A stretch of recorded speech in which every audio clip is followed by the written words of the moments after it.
सनातन धर्म का उपहास उड़ाना जैसे चलन सा हो गया है, जिसका परिणाम है कि आए दिन नेता हिंदू विरोधी बयानबाजी करने लगते हैं। कभी आवाज उत्तर भारत से उठती है तो कभी दक्षिण भारत से। ऐसा ही एक बार फिर से हुआ। दरअसल तमिलनाडु सरकार में मंत्री और मुख्यमंत्री एम.के. स्टालिन के बेटे उदयनिधि स्टालिन ने सनातन धर्म को लेकर दिए एक बयान पर विवाद शुरू हो चुका है। तो उदयनिधि ने एक सभा में बोलते हुए सनातन धर्म की तुलना मलेरिया और डेंगू से कर दी है, साथ ही से पूरी तरह मिटाने की बात कही है। तमिलनाडु प्रोग्रेसिव राइट्स एसोसिएशन ने चेन्नई में एक सम्मेलन आयोजित किया था, जिसका नाम रखा गया था सनातनम, और यानी कि सनातन धर्म उन्मूलन सम्मेलन। इस सम्मेलन को उदयनिधि स्टालिन ने भी संबोधित किया, जिसमें सनातन धर्म के खत्म करने की बात कही गई है। आपको बता दें कि जूनियर स्टालिन द्वारा कही गई अब इस बयान के बाद हिंदुओं में काफी ज्यादा आक्रोश नजर आ रहा है और ठोस कार्रवाई की लगातार यहां पर मांग भी उठ रही है। तो सनातन विरोधी जूनियर स्टालिन मोहब्बत की दुकान में नफरती सामान अब नजर आ रहा है। देश भर में स्टालिन के विरुद्ध यानी कि स्टालिन के खिलाफ आवाज उठ रही है। धर्म विरोधी स्टालिन पर कार्रवाई हो, ऐसा हिंदू समाज सनातन धर्म से जुड़े लोगों का कहना है।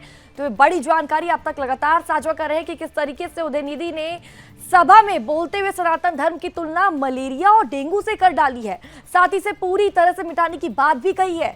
तमिलनाडु प्रोग्रेसिव राइट्स एसोसिएशन ने चेन्नई में एक सम्मेलन आयोजित किया था, जिसका नाम रखा गया था सनातनम उन्मूलन सम्मेलन। इस सम्मेलन को उदयनिधि स्टालिन ने भी संबोधित किया था और अब जूनियर स्टालिन द्वारा सनातन धर्म को खत्म करने की बात की जा रही है। सनातन धर्म का उपहास उड़ाया जा रहा है।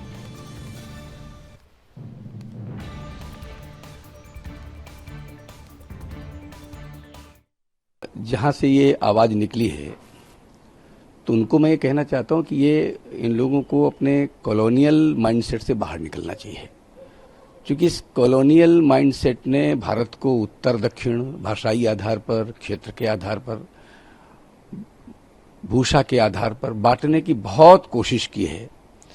लेकिन भारत में दो हमारे ऋषियों ने जो सिद्धांत दे दिए, जो सूत्र दे दिए, जो एकात्मता का मंत्र पढ़ा दिया, वो लोगों के मनों में अंकित है। उत्तरम यत् समुद्र से हिमाद्रश्चैव दक्षिणम वर्षम तद भारतम नाम भारतीय यत्र संतति। उत्तर से दक्षिण तक की पूरी व्याख्या इसमें है। दूसरी बात मैं कहता हूँ, ये जो तमिलनाडु की भूमि है, ये भगवान शंकराचार्य की भूमि है।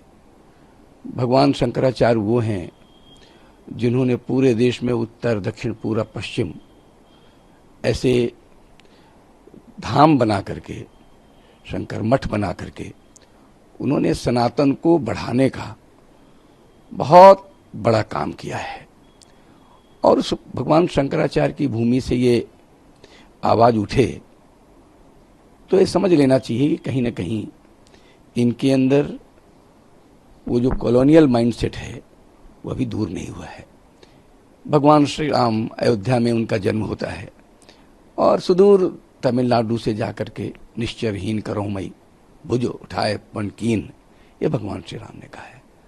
तो ये सनातन है। सनातन का अर्थ ही है जो कभी खत्म न हो। जो ये बात करते हैं कि इसको खत्म कर देना चाहिए, इसको जड़ से मिटा देना चाहिए, तो ऐसा सोचने वाले देश में बहुत सारे हो गए हैं। लेकिन ये सनातन निरंतर बढ़ता रहा है और अभी भी बढ़ रहा है। देखिएगा, बड़ा दुर्भाग्य है स्टालिन के बच्चे जिनमें बालकपन है, इनको मालूम नहीं सनातन धर्म क्या होता है। प्राचीन काल से चलता हुआ सनातन धर्म है। इसके लिए ये कहना है कि वे डेंगू की तरह हम इसको ख़त्म कर देंगे। इसको ख़त्म करने वाले तो हजारों वर्षों से प्रयास कर रहे हैं, आज तक कोई ख़त्म नहीं करने पाया। इसको ख़त्म करने वाले ही ख़त्म हो गए हैं। उनको इसकी जानकारी रहना चाहिए कि ये हिंदू राष्ट्र है और देश के अंदर उसकी मान्यता है। इसलिए ऐसे अल्फाजों का हम खंडन करते हैं। ऐसे लोगों को पर राष्ट्रीय विरोधी ताकतें जो इनको सहारा दे रही हैं, उनको भी एक विचार करना चाहिए कि ये चीज़ें अब चलने वाली नहीं है। उन्होंने कि मैं किसी भी प्रकार की कार्रवाई से डरता नहीं हूँ, जो मैंने स्टेटमेंट उस पर कायम रहा। कोई नहीं है, कायम रहेगा। जो कानूनन सम्मत है वो कार्रवाई भी होगी और जो राजनीतिक लोग हैं उनको जनता भी जवाब देती है। नहीं, देखिए, अब मैं इस पे नहीं कहता, लेकिन मुझे इस बात का तो जरूर दुख है कि गुरु नानक देव पातशाह जी का प्रकाश पर्व आप नहीं मनाएंगे बिहार में। इसका दुख तो एक सिख होने के नाते मुझे बहुत ज़्यादा है। तो क्या अब इस देश में अगर गुरु नानक जी का दिन नहीं मनाया जाएगा तो किसका मनाया जाएगा? और जिनके दिन आप मनाना चाहते हो वो तो हमारा, उनका हमारी इस मिट्टी से तो कोई लेना नहीं। हम सभी धर्मों का सम्मान करते हैं, पर वो भारत के धर्म नहीं है। भारत का धर्म अगर सनातन है तो सिख धर्म भारत का धर्म है।